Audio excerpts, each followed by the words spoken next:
Hey guys, welcome back to my channel. Now don't panic at the fact that I'm using the Alfa 33 Stradale. There is a very good reason for that. Now we're racing on Sonoma.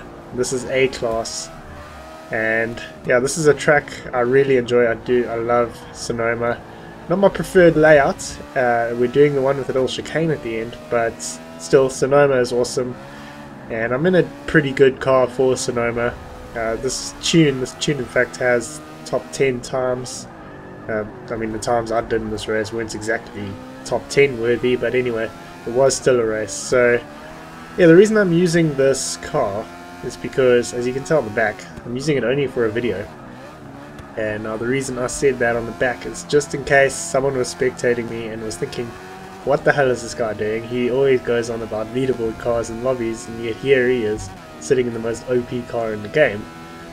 So I just wanted to see how I could do, or how things would go in a Type 33 Stradale, because it's about as OP as a car gets in the game. And Jeweler and Devise, who is behind me, did kind of rain on my parade a bit, because I was hoping for like the average sort of talent pool in the lobby. But yeah, they made things a bit more challenging, but at the same time they led to it being one of the best races I can remember having in the hopper. So those two guys have had a bit of a collision, and now I'm up into second place, and Jeweler is a good probably 2.5 seconds up the road. So we're going to try and make up some time on him, and I was just trying to get used to the brakes on this thing. They literally feel like they're from a milk float. I don't know what the brake pressure has been set to, but it's not very high. Actually, in fact, the car doesn't even have brake pressure because I think it has stock brakes, so that makes things even worse. But anyway, this car is still awesome as the Stradale goes. It's like impossible to make a bad Stradale. So we've got quite a bit of time to make up on Jeweler. He's in the RX-7, which is a very good hopper car, but certainly nothing compared to the Type 33 Stradale.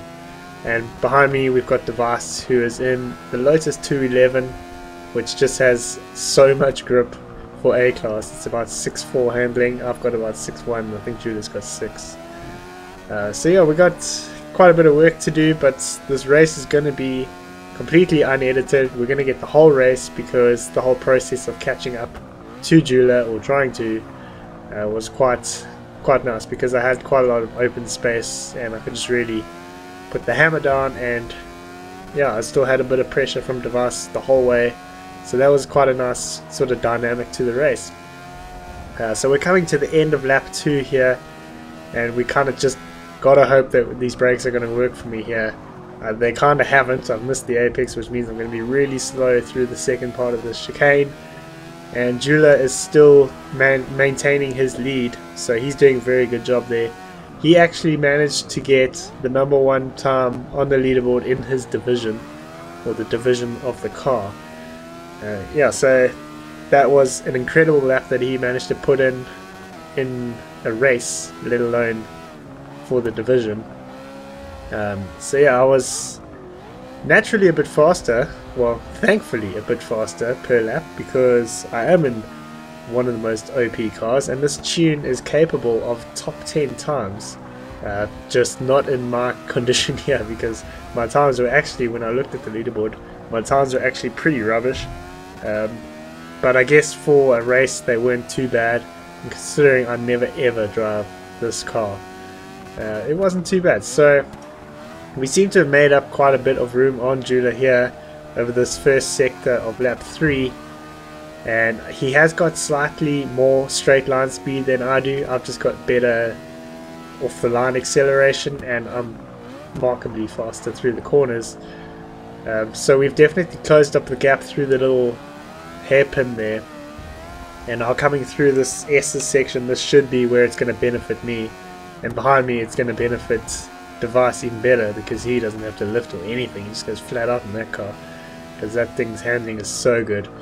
So coming through the chicane, I've got the braking point right this time, and we have gotten through the chicane quite nicely and managed to close up quite a bit on Jeweler there.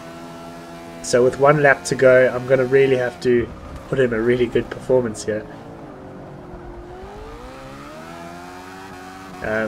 So yeah, I found this car also, I got on the grass a couple times and it doesn't seem to stick in the grass like other cars do. Like some of those cars, you get 2 wheels in the grass and that's the end of your race. I mean, you're done. So yeah, this car, I was quite lucky that it didn't do that. So that would have ruined my chances. But over the first corner there, we have just smashed the gap to Juular. So we're going to be putting on quite a bit of pressure on him there. You guys didn't see that cut there, that didn't happen. So we're going through turn 3 or 4 now, I'm not too sure which one it is. And Juular's gap is shrinking steadily now. And going through the long left-hander, I should be able to close that gap up a little bit more because I'll be able to get on the power a little earlier. And I'm almost going to be able to get alongside him. But then his power is going to come into play and he's just going to manage to stay ahead. So the rest of the track is pretty much all handling, so that should benefit me quite nicely. And I'm almost going to go up the back of Juular there. His lag thankfully lagged him away from me. But yeah, so I guess Greek and South African internet don't mix too well, because it's not the first time we've had a bit of lag between the two of us. And here's another time where I'm going to get on the grass and manage to maintain it. And you guys also didn't see that cut. That didn't happen. So here we have 1 corner to go, and I'm kind of thinking right now, do I go for the lunge, do I not? I decided no, I was too far back and I was going to take a wide line and try and get the cut back on Juular, and hopefully my acceleration will help me, which it narrowly seems to be doing, and we're going to manage to take the win on the final turn by 1/10 of a second. Now the top 3 of us, we were 3 seconds a lap faster than anyone else in the race, so if it weren't for Devise and Juular being in the lobby, I think it would have been a pretty comprehensive win. So thanks for watching the video guys, I hope you enjoyed it, and I'll see you in the next one.